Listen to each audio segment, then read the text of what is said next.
Padas River is located in the Tenem area and the Beaufort area, and it originates from the Long Fascia area, where the Long Fascia area is an ethnic village of the Lun Bawang tribe, where they also call as Lun Daya tribe.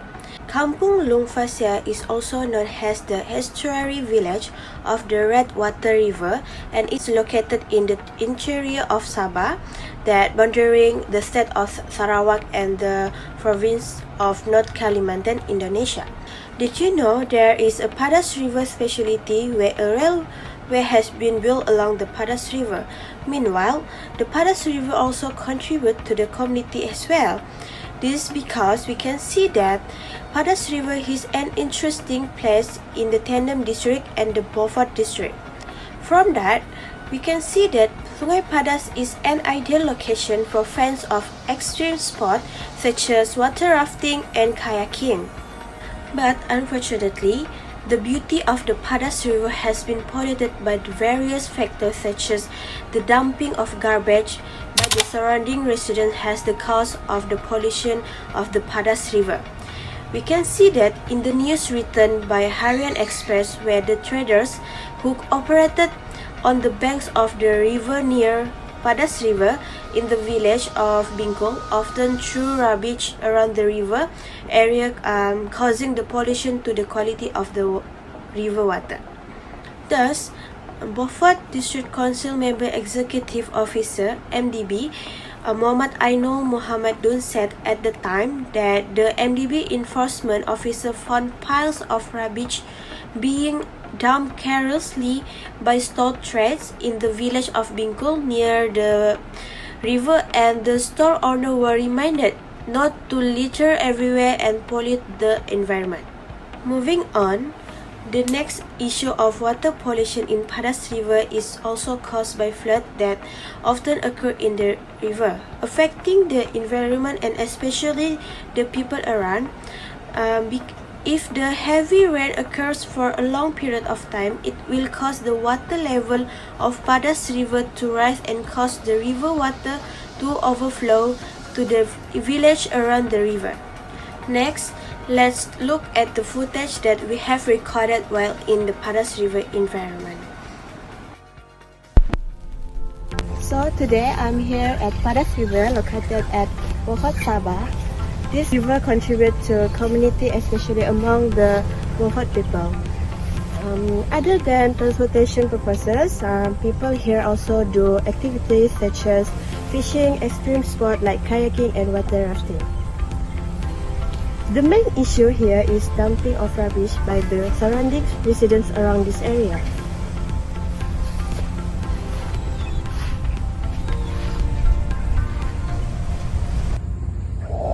Rivers are an important environmental element for humans.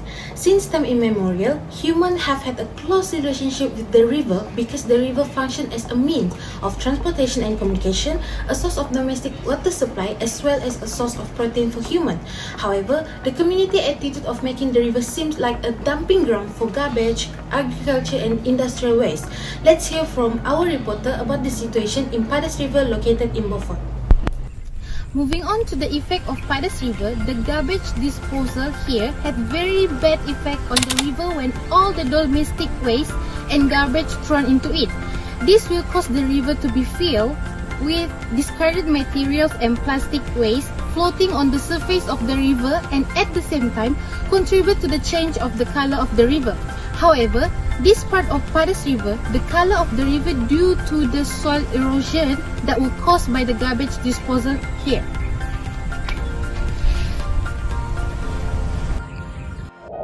As we can see from the survey result of our reporter who are in Sungai Padas, the result of littering everywhere will tarnish the image of an area. As a result of the unsystematic and disorganized waste management system, the area looks dirty as it happened in Sungai Padas. The condition of an area whose cleanliness is affected will cause the beauty of the environment around the area to be affected and also invite a negative perception of the people in the area. Outsiders may consider the community in the area as a community with low level of awareness about hygiene care. Also, the reporter mentioned the change of the color of the river and soil erosion.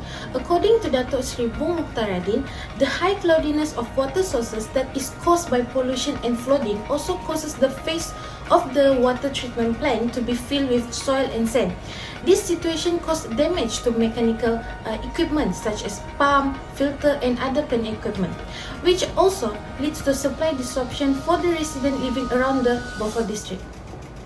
The government isn't the only one who should be responsible for keeping the country clean. Everyone should be responsible for keeping the country clean. A person needs to be aware of the world around them in order to become someone who cares about the environment.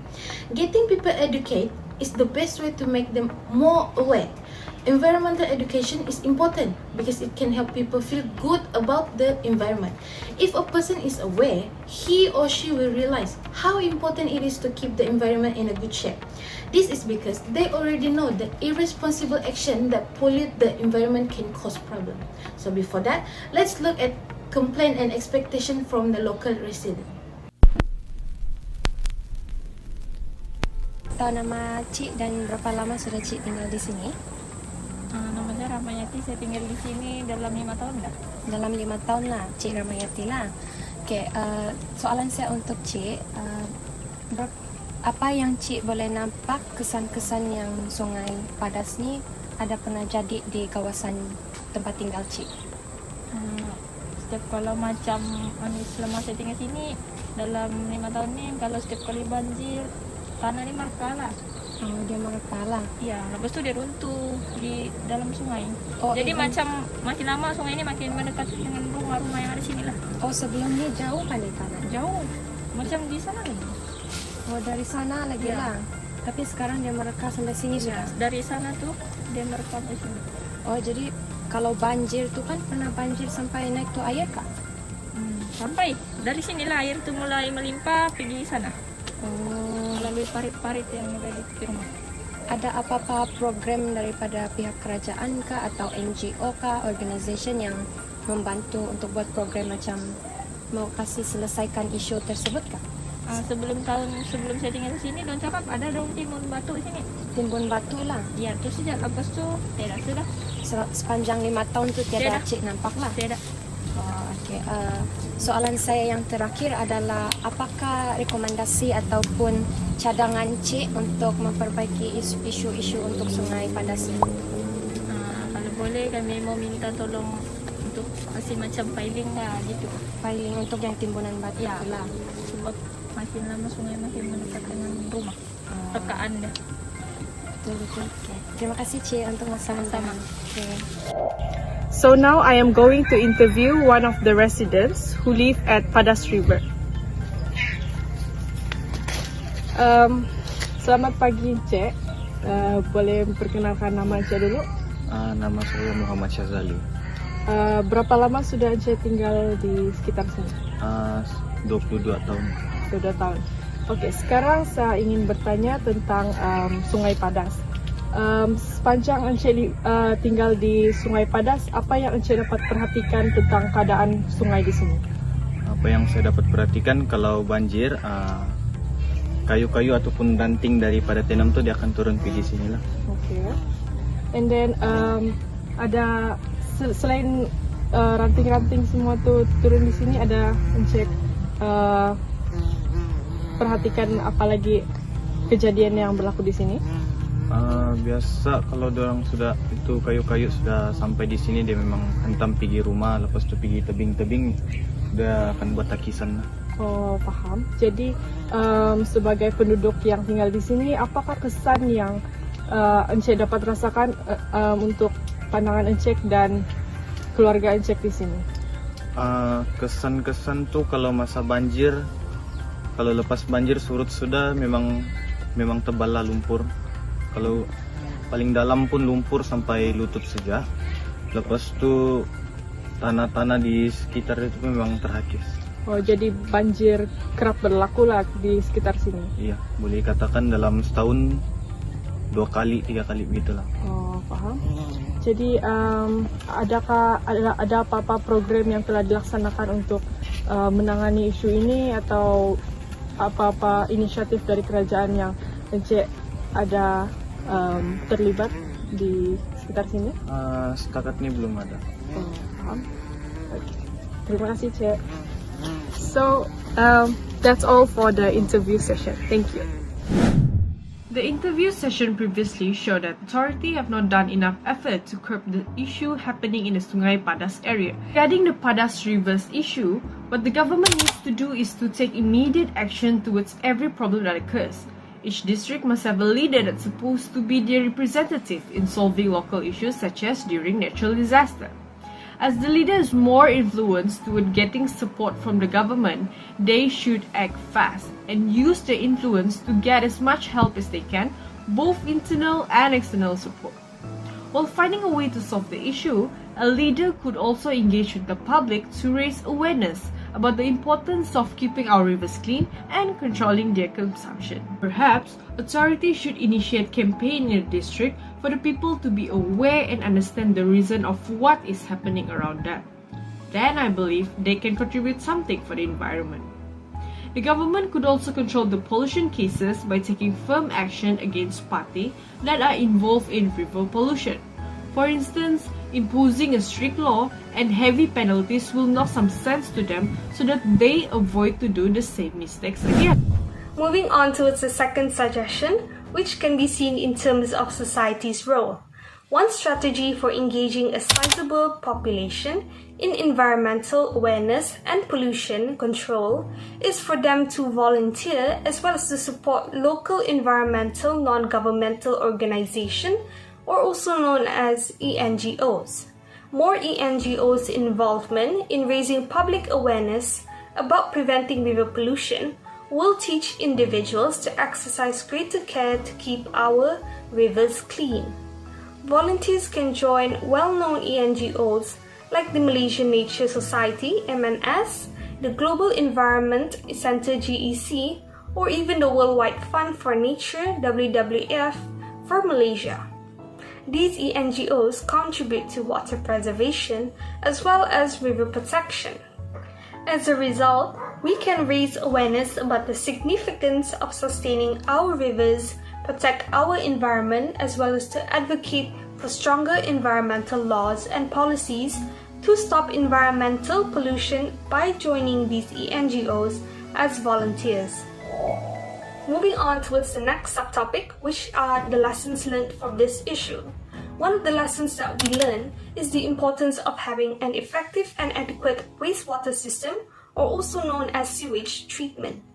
As we are highly dependent on our rivers for clean water, of course after treatment, fishing, doing water activities such as water rafting, kayaking, paddleboarding, or even irrigation for agricultural purposes, it is undoubtedly why we should preserve it to ensure the longevity of our river. River contamination is exacerbated by additional sewers without sewer treatment. Thus, there is an urgent need for investment in sewage treatment as well as sewers. Through this, individuals and organizations must properly dispose chemicals, trash, and oils rather than spilling them into streams, rivers, drains, or other bodies of water. It is also vital to note that all this effort of properly disposing of chemicals and rubbish would be wasteful if there is a lack of adequate and efficient wastewater treatment system in our country. Next is to become a more responsible citizen when it comes to environmental management. Water pollution cases such as imperfect water treatment plants, continuous rain, spill or leaks from oil pipeline, illegal discharge from factories, and the habit of littering can send debris into waterways and causes flash flood. However, it is not too late to make efforts in saving our environment. For instance, people can start to participate in any voluntary effort that is related to environmental organizations. There are many non-governmental organizations, governments, and a group of people that have initiated such environmental activities such as Yayasan Hijau Malaysia, where they aim to promote and educate youth about the awareness of green technology and its benefit for sustainable living through multiple programs like the Green Guardian program and campaign Hindari Plastik Sekali Guna program. Other than joining campaigns and volunteering activities, we also can initiate our own effort to save our environment, such as by applying the 3R concept, which are applying the reuse, reduce, and recycle concept in our daily life and only buy sustainable products. Meanwhile, in order to avoid water pollution, we should dispose our rubbish in a proper way, which is by throwing the garbage at landfills, recycling, or composting. Lastly, we must seek knowledge in order to protect the environment. This is because the Padas River incident had made us realize that the environmental awareness is even more crucial now. Regardless of environmental concern, everyone must seek knowledge to protect the environment. This is because environmental education helps people to learn more about the environmental issue and also how to safeguard the environment. And one of the reasons why Malaysia's water quality is poor is due to public ignorance of water resources in terms of how they should be managed.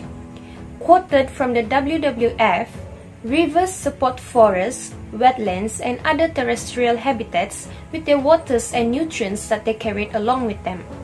So obviously, this also will automatically relate it with the human biodiversity.